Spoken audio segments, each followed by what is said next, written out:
Sucesso nos anos 90 aqui no Brasil. E febre entre os adolescentes nascidos nos anos 80, essa aqui é a Yamaha Jog Team. Hoje nós vamos te contar um pouco dessa história, mostrar as características e principalmente tentar entender por que essa foi e talvez seja a scooter mais importante do mercado brasileiro.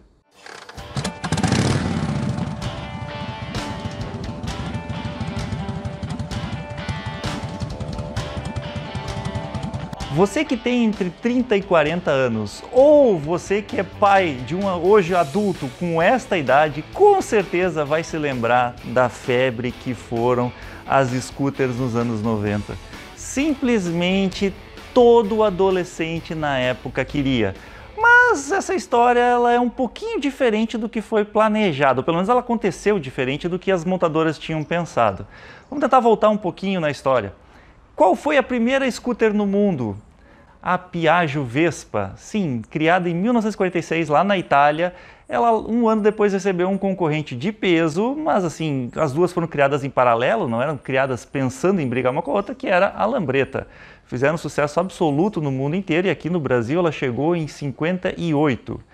Na década de 70, lá para o final dos anos 70 e nos anos 80, o mercado foi dominado pela febre das mobiletes. Quem não lembra das Monaretas, da mobilete da Caloi, da Monarch, por aí vai. Até a Grale fez sucesso com a XT e depois a Tchau, né? Mas foi em 1992 que a Yamaha começou uma revolução no mercado de motocicletas no Brasil. Ela trouxe a Jog 50, já com o modelo 93, e ela era basicamente uma scooter monocilíndrica, motor 2 tempos, com um banquinho único. Depois ela aumentou o banco da scooter para que coubesse duas pessoas, mas ela trazia vários atributos. Um deles era um bagageiro atrás que podia levar uma carga de até 3 kg. Ela já vinha com a possibilidade de ser emplacada, ou seja, ela tinha piscas, faróis, lanternas, tudo que era necessário. Também tinha um porta-trecos até generoso para a época, né? Não se tinha nem celular aqui no Brasil, então levava chave, carteira, luvas, o que tu quisesse aí dentro. E tinha até mesmo partida elétrica, algo que a gente não estava acostumado, só motos premium, realmente motos muito caras. Agora, o que a Yamaha não esperava é que os adolescentes comprassem essa ideia. E isso foi a parte mais curiosa dessa história. A ideia da Jog era ser uma moto totalmente urbana, que viabilizasse que as pessoas andassem para um lado e para o outro dentro da cidade sem gastar muito combustível. Só que a associação deste tipo de motoneta com as Lambrettas e Vespas, ela trouxe um certo ar de nostalgia, que nos anos 90 ainda não estava tão em alta assim. E outra coisa que contribuiu muito para que os adolescentes comprassem a ideia e quisessem muito esta scooter, foi o fato de que ainda estava na mente de muitas pessoas, inclusive da minha, aquela febre que foi nos anos 80 com as mobiletes. E a gente precisa lembrar que até o início dos anos 90 não era obrigatório o uso do capacete para quem andava de moto aqui no Brasil. Todo esse cenário criou uma coisa um tanto quanto bizarra.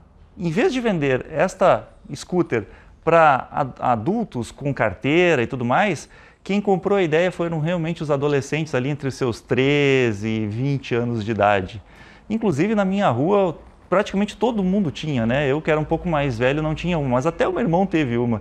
Era muito divertido. Só que aconteceu que as pessoas não usavam nenhum equipamento de segurança. Não usavam capacete, não usavam tênis, não usavam calça, muitas vezes só de bermuda mesmo e chinelo de dedo. E era isso. A polícia, ela sabia que era proibido, mas ela meio que aceitava isso, né? Bom, eu vou dizer uma coisa para vocês, independente da proposta dessa moto, é claro que vocês não devem andar sem capacete e sem nenhum equipamento de segurança. Por isso até eu recomendo que vocês comprem os seus lá na Superbike Store. Uma loja super completa, tem tudo quanto é tipo de capacete, luva, casaco, jaqueta, bota, inclusive olha só, tô de bota nova, aqui ó, comprei lá na Superbike Store, super boa. E dá 10% de desconto para ti que é inscrito aqui do canal, é só usar o cupom OPSINCERA10 e eles mandam para todo o Brasil. Ou seja, não perde tempo, se você está precisando de alguma coisa para andar de moto, fala com eles que eu tenho certeza que tu vai gostar. E até houve um movimento por parte das montadoras e concessionárias tentando legalizar o uso da scooter por quem não tinha habilitação. A ideia deles é que os adolescentes ali entre seus 14 e 16 anos pudessem andar livremente com esses aparelhos pelas ruas do Brasil. A gente até participou de uma scooter Ciata lá em 98, acho que foi, talvez início de 99, mas assim, infelizmente não gerou frutos, né? Nessa época o capacete já era obrigatório, a polícia estava cobrando bastante.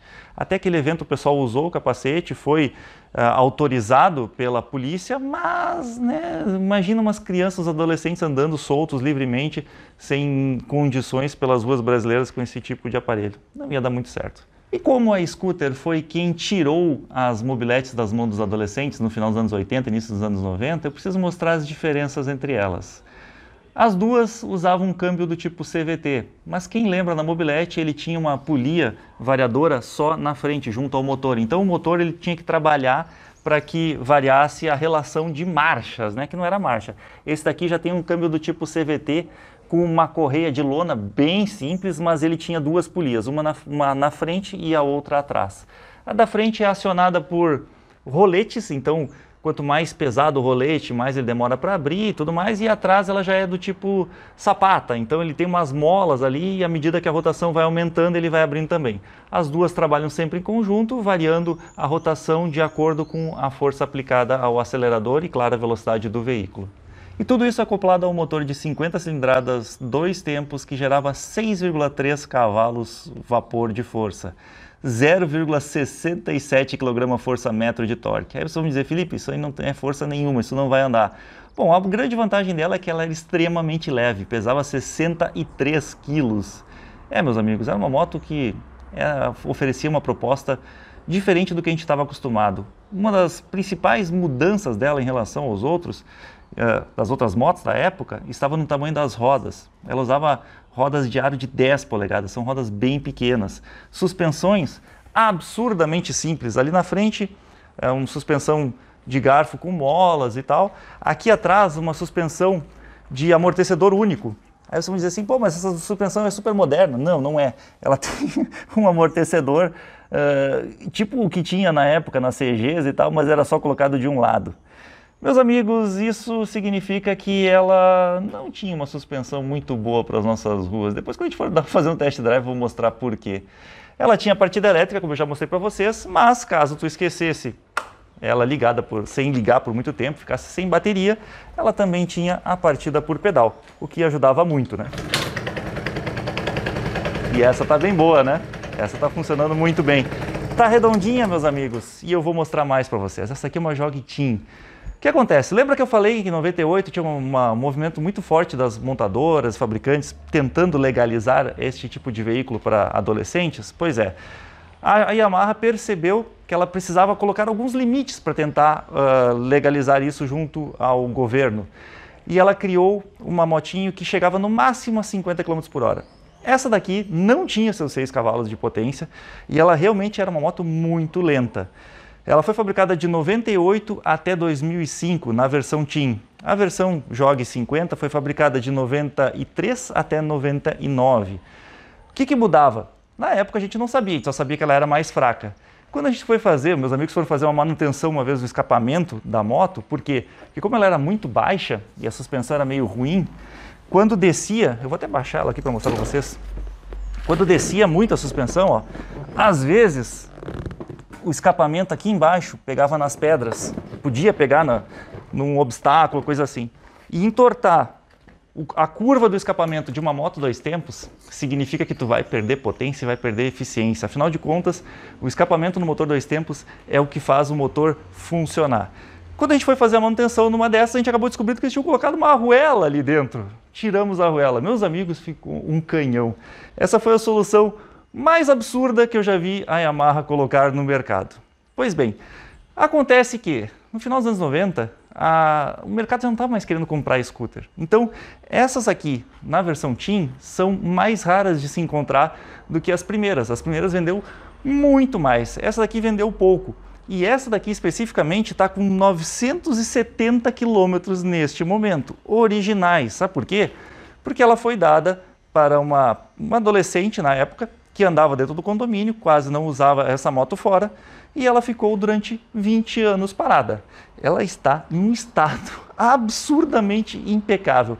Eu fiquei muito feliz de ver essa motinha aqui. Essa moto pertence ao meu amigo Ricieri, lá da Casa do Cacaredo, e ele me emprestou para gravar ela porque eu disse, poxa, Eu tenho que registrar esse momento.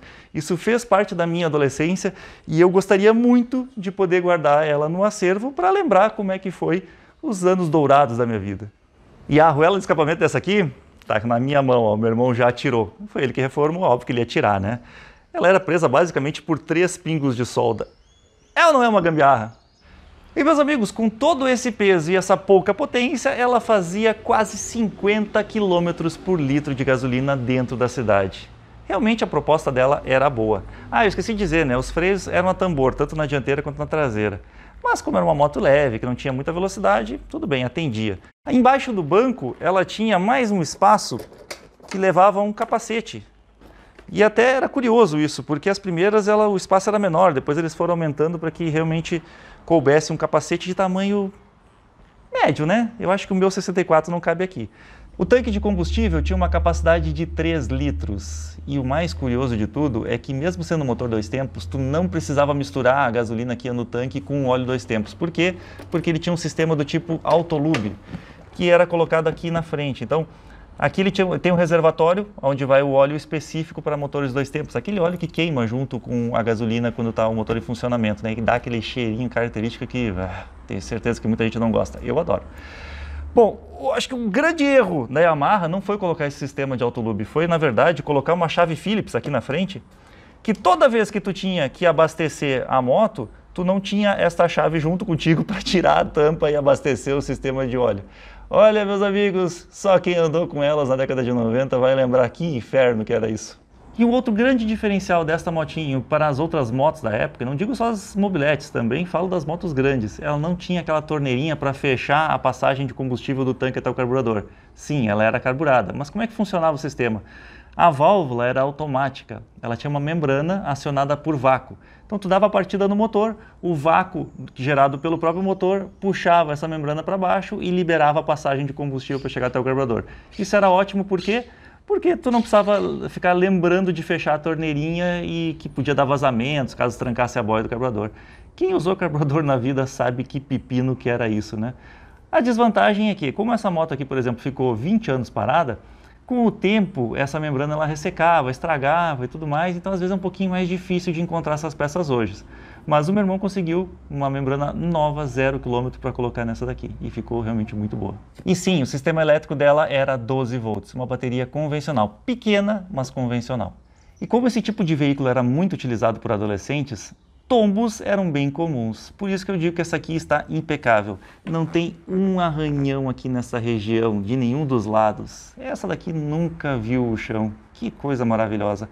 Isso era algo que é muito comum de se encontrar nas jogas até hoje em dia, né? Não acho uma no mercado que esteja nesse estado. Mas, Felipe, com toda essa proposta muito boa para andar na cidade, por que as scooters não emplacaram nos anos 90? Hoje em dia a situação é totalmente diferente, né?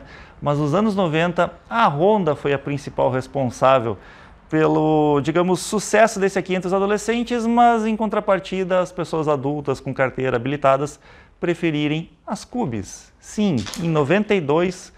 surgiu a Honda Dream aqui no mercado brasileiro, uma moto 4 tempos que não tinha aquele cheirinho do óleo queimando junto no escapamento, que tinha um câmbio de 4 marchas, em que inclusive a gente já gravou aqui uma bis que veio logo em seguida, a gente contou um pouco dessa história, e essas sim eram motos mais versáteis, eram motos que tu conseguia pegar uma estrada, não muito longa, mas conseguia, e acabou caindo no gosto das pessoas que precisavam efetivamente desse tipo de veículo para transporte. Tanto que hoje as scooters evoluíram e evoluíram muito bem, né? Eu acho que uma das primeiras a começar essa revolução foi a Suzuki Burgman 125, que veio alguns anos depois. E outra grande vantagem das Cubis é que elas tinham também rodas maiores. Em vez da roda com aro de 10 polegadas, a Dream tinha uma roda de 17 polegadas. Isso facilitava o uso nas nossas ruas, buracos, você sabe como é que é, né? Também a suspensão da Dream era melhor do que essa daqui. Era parecida, mas era melhor, mais calibrada para as nosso piso lunar. Beleza, mas deixa de história, deixa de conversa. Vamos andar nessa scooter aqui, porque foi isso que a gente veio fazer. Voltar um pouquinho no passado. Felipe! Tem que usar o capacete, cara, não é anos 90. Ah, é mesmo?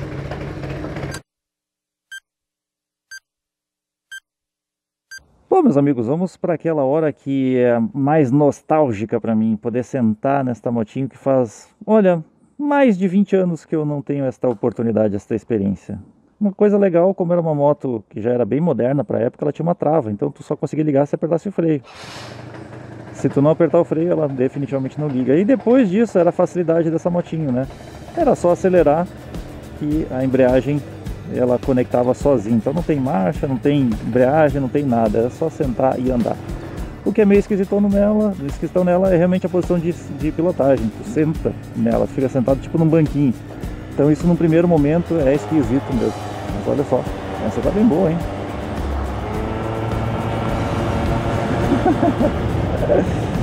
Meus amigos, voltei 30 anos no tempo. Voltei à minha época de adolescente aqui, né?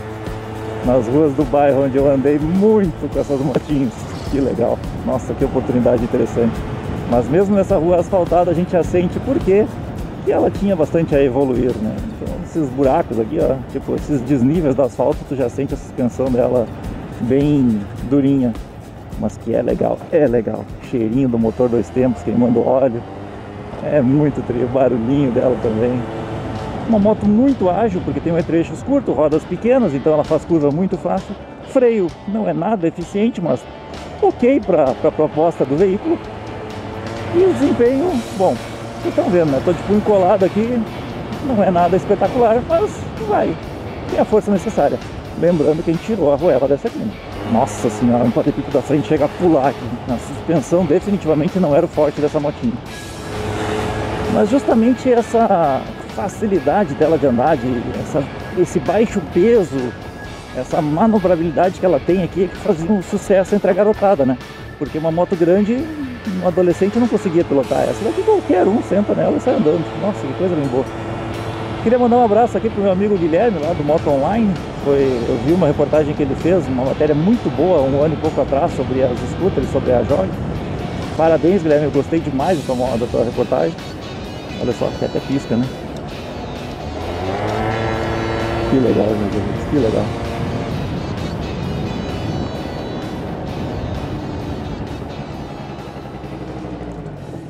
E aí, Gugu? E aí, gostou? Eu adorei, cara, adorei. Olha que legal de andar nisso aqui. Nossa senhora, fez a minha felicidade hoje.